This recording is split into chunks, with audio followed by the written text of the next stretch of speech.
ఆవు పాలతో అభిషేకములట, ఆవు పాలతో అభిషేకములట, ఆవు పెరుగుతో అభిషేకములట, ఆవు పెరుగుతో అభిషేకములట, ఆపద్బాంధవున అభిషేకములట.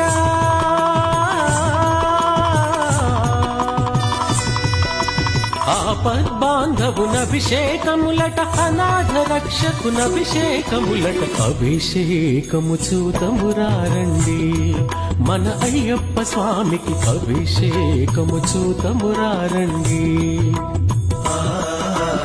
అభిషేకము చూతమురారండి, మన అయ్యప్ప స్వామికి అభిషేకము చూతమురారండి.